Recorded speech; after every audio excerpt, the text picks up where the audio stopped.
14వ రోజు పాదయాత్రను కూడేరులో ముగించిన షర్మిల 15వ రోజు పాదయాత్రను కూడేరు శివారు నుంచి ప్రారంభించారు. 15వ రోజు పాదయాత్ర కొంచెం లేటుగా మొదలైంది. పాదయాత్రలో భాగంగా ముద్దలాపురం చేరుకున్న షర్మిల రాష్ట్ర అవతరణ దినోత్సవం సందర్భంగా జాతీయ పతాకాన్ని ఎగురవేసి సెల్యూట్ చేశారు.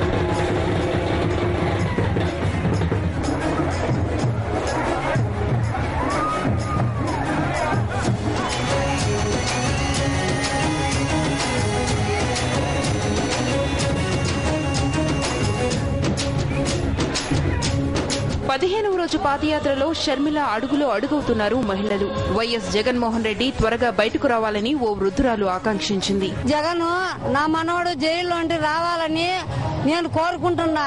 షర్మిల మా పాదయాత్ర ఎన్నుకుంటే ఆయన వాళ్ళ అడుగులో అడుగు వేసుకుంటాను. జై జగన్. తనను చూడడానికి పలకరించడానికి వచ్చిన ప్రజలను షర్మిల ఆప్యాయంగా పలకరించి వైఎస్ఆర్ వాటర్ ప్రాజెక్టు వైపు సాగిపోయారు. పొలిటికల్ డెస్క్, సాక్షి న్యూస్. అనంతపురం జిల్లా వరవకొండ నియోజకవర్గం మద్దలాపురంలో ఉన్న వైఎస్ఆర్ వాటర్ ప్రాజెక్టును షర్మిల సందర్శించారు. ప్రాజెక్టు వివరాలు అడిగి తెలుసుకున్నారు. ప్రాజెక్టు పరిసరాలు కలియదిరిగారు.